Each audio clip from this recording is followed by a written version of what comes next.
Chris, what's your reaction to Senator Harry Reid's decision not to run for re-election, and what practical effect do you think that'll have on the Senate? You know, I have a kind of mixed reaction. On the one hand, you're always surprised when these lions of the Senate who've been there, in his case, for 28 going on 30 years, actually decide to quit. On the other hand, he is in his mid-70s. He was going to face a tough re-election fight. He suffered that very serious injury when he was exercising and ended up hitting a cabinet. So, and you know, he's not the majority leader anymore. He's the minority leader. So there makes some sense that he would step down. I would say in terms of the effect, he was a tough guy, very soft-spoken, but a tough guy, and really was able to hold the Democratic caucus of senators together, both in the majority and now in the minority, and a very effective ally for President Obama. Whoever replaces him is going to have a hard act to follow. Chris, let's talk about Iran. It sounds like the U.S. and its allies may be close to a deal on a framework with regard to Iran's nuclear program. What do you think it might look like?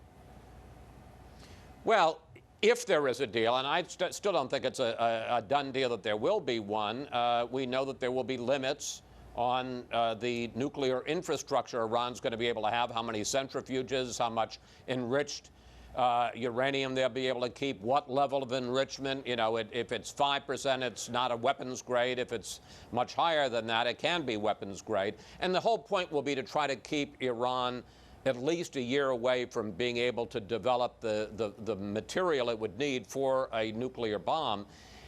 The other question is going to be enforcement, and that's going to have to be verification. You know, ways for inspectors without announcement to go anywhere they want, to see any facility they want.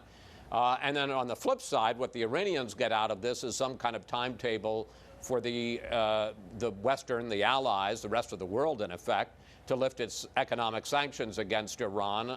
And it would be a kind of gradual thing as they see how well Iran is complying. That's what the nature of the agreement would be. There are, as you can tell, a lot of moving parts there. And I suspect a lot of critics will not be satisfied with whatever the terms turn out to be. Yeah, and whether or not there's a deal, Iran's growing dominance in the region is making the Saudi Arabians nervous, isn't it?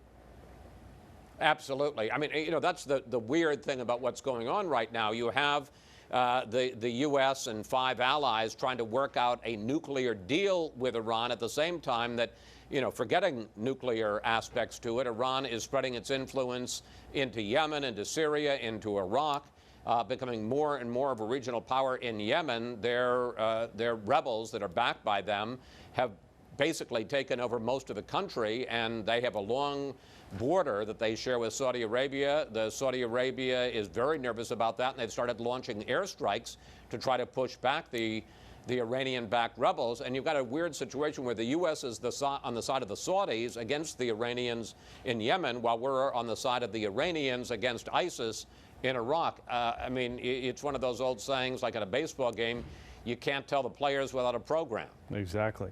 Well, Chris, let's talk about this terrible tragedy in the French Alps this week. We learned today that the Germanwings pilot had a doctor's note that he apparently ripped up. Is there likely to be any change in regulations in the U.S. with regard to potential mental illness among pilots?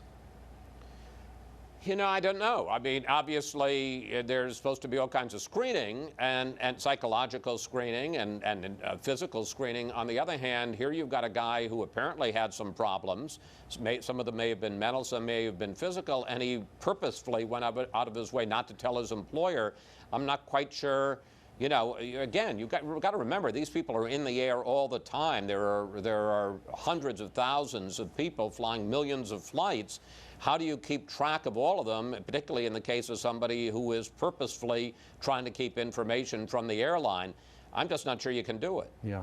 I understand you have Carly Fiorina, the former Hewlett-Packard CEO, on the program this weekend, a potential Republican presidential candidate. Do you think she has a chance? Well, she'll certainly stand out, because if she does run, she'll be the only woman in this very crowded Republican field, and she has made it her mission to really go after Hillary Clinton and to, you know, as a woman to woman, to say, you know, to Clinton, who clearly wants to run as kind of the person leading the charge for women to take over the presidency.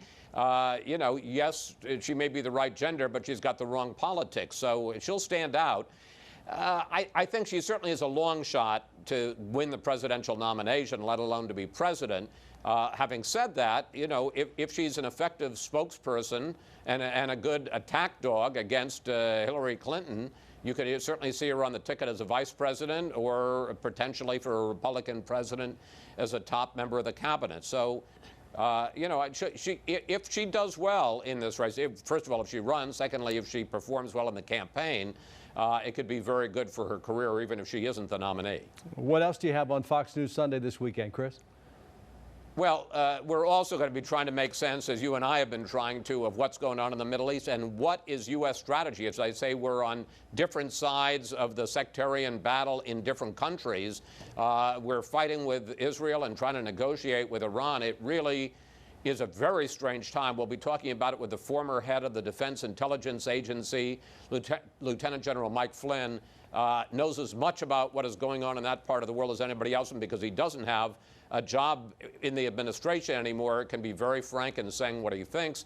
Also, a fascinating power player of the week. I went up to Boston this week to interview Vicki Kennedy, the widow of Ted Kennedy. They have set up and are about to open the Edward Kennedy Institute for the U.S. Senate. Very interesting. You become anybody who goes there, a student, tourist. You get a handheld device. You go around. You're a senator in training. You learn about Senate procedures, and then they have a full-scale replica of the U.S. Senate. I mean, absolutely identical to the Senate here in Washington, kind of eerie. You're able to sit in the chairs behind the desk, act as a senator, make points of order, debate, amend, filibuster, and try to pass some legislation. And no, there's no fix-in on the liberal side. So, you know, for instance, the day I was there, the issue was immigration reform, and you could take the conservative side or the Democratic side. Vicki Kennedy says she doesn't care who wins. She just wants people to understand how the Congress is supposed to work. Oh, we'll look forward to that very much. Chris, thanks. You bet. Thank you, Russ.